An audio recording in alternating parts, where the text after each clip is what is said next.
began in New York on September 11, 2001, in my view, remains dreadfully unsatisfying 10 years later. The remembrances that took place certainly touched upon a lot of questions, but there was no sustained focus, I would respectfully suggest, on the vital one. And that is, how long are we all going to be held hostage for what happened that day? Since there has always been historically terrorism, since there will always be terrorist threats, this war on terror, if allowed to be one, is unlike any other, because it is never ending.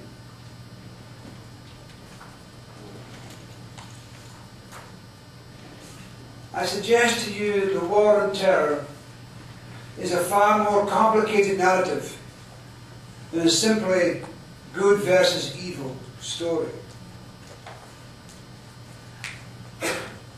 While some people have spoken of the need to move on, the sum effect, in my view, of the around-the-clock media showcasing of the terrorist triumph was that there was not a willingness to change, but rather I viewed those remembered spectacles as a validation of our siege mentality, particularly south of the border. And while people may have tired of the array of security responses, from intrusive airport security measures, border controls, and fundamental changes to the laws that govern our courts and our criminal justice system, our government is now talking about reinforcing some of the problematic measures of the 2001 Anti-Terrorism Act, which lapsed 4 years ago, and which gave the police power to hold suspected terrorists for up to 3 days without charges, and to compel suspected witnesses to testify in secret hearings.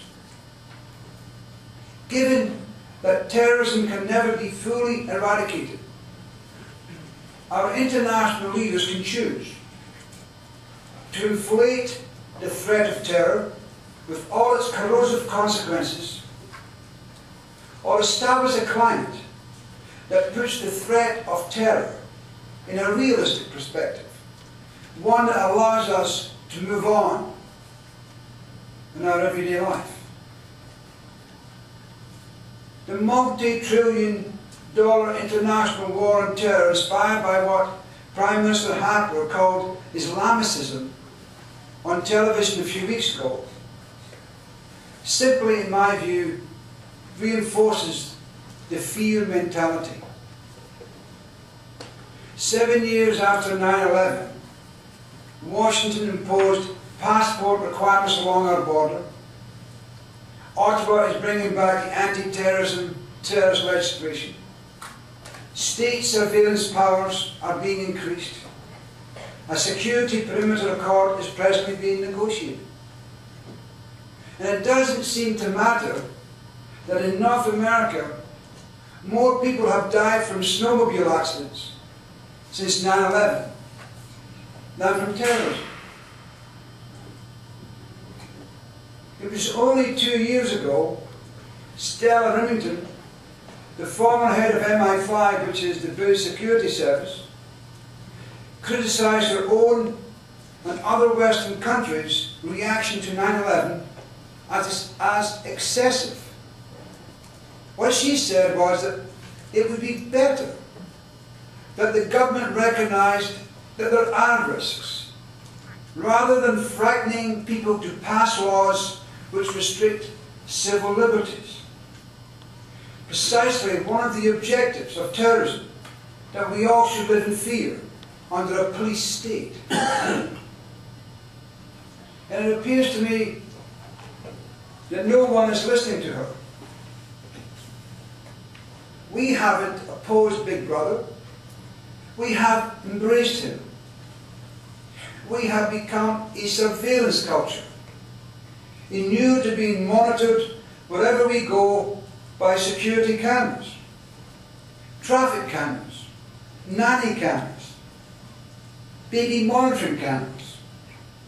We cling, I respectfully suggest, to the naive belief that we've made a reasonable trade-off, that we've sacrificed any social expectation that we have a right to not be constantly observed and recorded in the name of crime prevention and our general safety. And the sadness of this, in my mind, is that we have been bequeathed this social legacy to our children.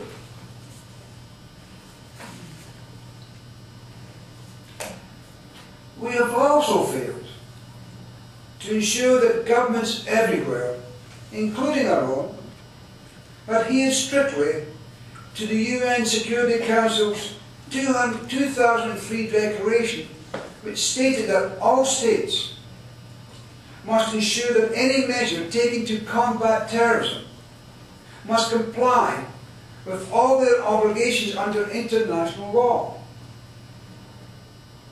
In particular, international human rights law, refugee and humanitarian law. Instead, in the wake of September 11th, some states or countries with a history of routinely abusing human rights, counter-terrorism was simply the newest excuse behind which to hide. For other states, counter-terrorism was claimed to be the justification for departing from long-cherished norms of accountability and transparency. I have real experience in that area. I've represented terrorists. I'm not just talking about Omar Khan. I was in a black prison in Islamabad, Pakistan, visiting a client of mine who had spent 15 months in a dungeon, in a prison supported by the Americans, where Canadian authorities, British authorities and American authorities come to gather information after Pakistani intelligence spent a few days talking to them privately in a room and talked to them. And ironically, it is those same liberal democratic states, states which lauded the importance of the rule of law and the protection of human rights, that are now responsible for undermining those very protections. And as I suggest to you, those countries include our own. They include the United Kingdom, and they include, certainly they include the United States. And in departing from previously accepted norms of behaviour, governments argue that individuals suspected of involvement in terrorist acts fall outside the protection of certain human rights due to their status as an enemy combatant. As a result, the international consensus that's reflected in the Universal Declaration of Human Rights and the Charter of the United Nations, that no one in the future will fall outside the protection of the law, has been overridden and supplanted by what I would describe as lawlessness. For what it's worth, what I have come to see in my journey is that human rights has a dysfunctional relationship with justice. The language is certainly beautiful, but it's all dressed up with nowhere to go. Certainly, governments, including our own, are often called upon to grapple and to confront the difficult question of striking a balance between protecting our security and the protection of fundamental rights and freedoms. I say to you that fighting terrorism should be no different than confronting other great challenges to our safety and our way of life. It is not simply a utilitarian calculation of balancing the right of security of the many against the legal rights of the few. That's not what we do. Because we're fighting for more than the safety of our citizens, though that is an important objective. We're also fighting for the preservation of our democratic way of life, our right to freedom of thought and expression, and our commitment to the rule of law. Those are liberties which have been hard-won over the centuries, and which we should all hold dear and not take for granted.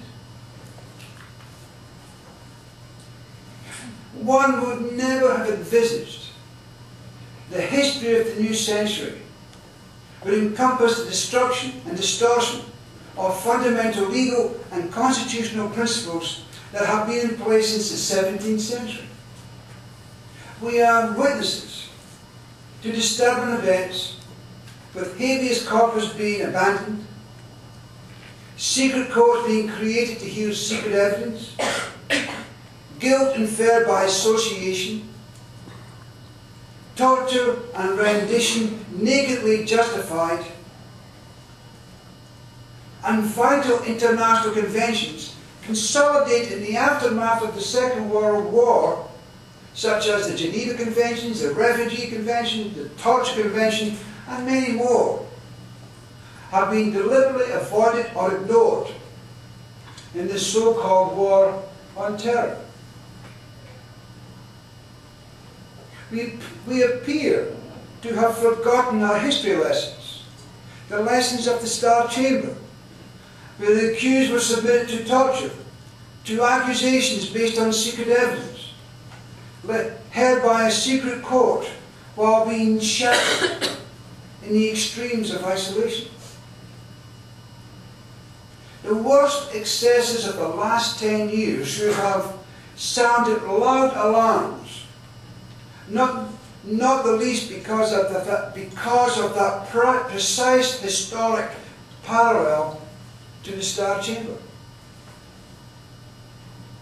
Today, to many, the war on terror has come to be viewed as an extension of Islamophobia, where Muslims are viewed as a suspect community whereby their rights are denied and the rule of law is ignored. Since September 11, 2001, race, ethnicity and religion has also become proxies for suspected terrorist activity, which in turn has become a pretext for the application of Canadian immigration laws in an unequal manner towards Arabs, South Asians, Muslims, and so on. Conduct that would not have been tolerated before September 11th. You just have to listen to our media descriptions coming out of Ottawa when we talk about refugees today. We call them queue jumpers and potential terrorists.